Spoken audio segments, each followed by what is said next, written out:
প্রায় প্রত্যেক দিনই প্রতিটা মায়েরই সন্ধে হলেই চিন্তা থাকে যে আজকে বাচ্চাদের টিফিনে কী দেওয়া যায়, যেটা কিনা খুবই হেলদি হতে পারে আর একদম কম তেলে বানানো যেতে পারে। সেই কথা চিন্তা করি আজকে আমি বানিয়েছিলাম চিজি চিকেন পাস্তা, যেটা একদমই কম তেলে বানানো আর হেলদিও বটে, যেটা বাচ্চাদের খুবই পছন্দ হবে। চলো দেখে নিই সেই রেসিপি।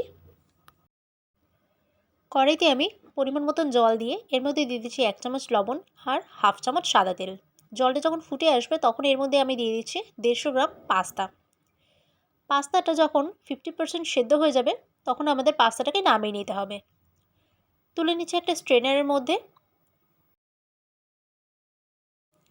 এরপরে আমি একটা কড়াইয়ের মধ্যে দিয়ে দিয়েছি সাদা তেল, খুব সামান্য পরিমাণ তেল দিয়েছি। এর মধ্যে দিয়ে দিচ্ছি ছোটো কিউব করে কেটে রাখা মোটামুটি 100 গ্রাম চিকেন। চিকেনটার মধ্যে আমি সামান্য পরিমাণ লবণ আর গোলমরিচ দিয়ে জিনিসটাকে টস করে নিয়েছি। ফ্রাই করতে হবে না, ব্যাস টস করে নিলেই হয়ে যাবে। এরপরে ওই তেলের মধ্যে আমি দিয়ে দিয়েছি কিউব করে রাখা একটা মিডিয়াম সাইজের গাজর, আর এর মধ্যে দিয়ে দিচ্ছি 3 থেকে 4টে বিনস। গাজরটা যেহেতু একটু বেশি শক্ত বিনসের তুলনায়, সেই জন্যই গাজরটা আগে দেওয়া হয়েছে। এইবারে জিনিসটাকে মিডিয়াম টু লো হিটে 2 মিনিট নাড়াচাড়া করে নিয়ে এর মধ্যে দিয়ে দিচ্ছি সামান্য পরিমাণ লবণ। লবণটাকে মিশিয়ে নেবার পরেই এর মধ্যে আমি দিয়ে দেবো একটা মিডিয়াম সাইজের ক্যাপসিকাম আর একটা মিডিয়াম সাইজের পেঁয়াজ, কিউব করে কেটে রেখেছি সব কটা। ক্যাপসিকাম আর পেঁয়াজটা দেওয়ার পরে ফ্রাই করতে হবে না, বাস টস করে নামিয়ে নিলেই হয়ে যাবে। তাহলে আমাদের যে ভেজটা দরকার সেটা আমাদের রেডি হয়ে গেছে। এরপরে আমি চলে যাচ্ছি কড়াইয়ের মধ্যে আমি দিয়ে দিচ্ছি 1 কিউব বাটার।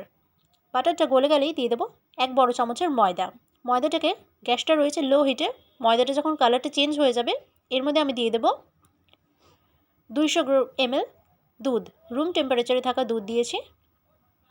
দুধের মধ্যে ময়দাটাকে খুব ভালোভাবে মিশিয়ে নেব। গ্যাসটা রয়েছে একদমই লো হিটে। এর মধ্যে আমি দিয়ে দেবো 1 কিউব প্রসেসড চিজ। এর মধ্যে স্লাইস চিজ, মজরেলা চিজ সবই ইউজ করা যেতে পারে। গ্যাসটা রয়েছে একদমই লো হিটে। আর চিজটা যখন গলে যাবে তখন এর মধ্যে দিয়ে দিচ্ছি পাস্তা, আর দিয়ে দিলাম যে ভেজটা আমরা রেডি করে রেখেছিলাম সেইটা। এখানে এই জিনিসটা কুক করতে হবে না, যেহেতু জিনিসগুলো আগে থেকেই রেডি করা রয়েছে, সেই জন্য ব্যাস এর মধ্যে মিশিয়ে নিতে হবে। মিশিয়ে নেবার পরেই এর মধ্যে আমি দিয়ে দেবো 1 চামচ চিলি ফ্লেক্স, সামান্য পরিমাণ লবণ আর হাফ চামচ গোলমরিচ। এইগুলোকে মিশিয়ে নিলেই ব্যাস আমাদের হয়ে যাবে চিজি চিকেন পাস্তা রেডি। বাচ্চাদের টিফিনের জন্য এর থেকে ভালো আইটেম মনে হয় আর কিছু হয় না। মশলা ওর অধিক কেউ নেই আর একদমই হালকা রান্না। আশা করি তোমাদের সকলেরই ভিডিওটা ভালো লেগেছে। এরকম আরও ইজি ভিডিও পেতে please subscribe my channel. Thank you.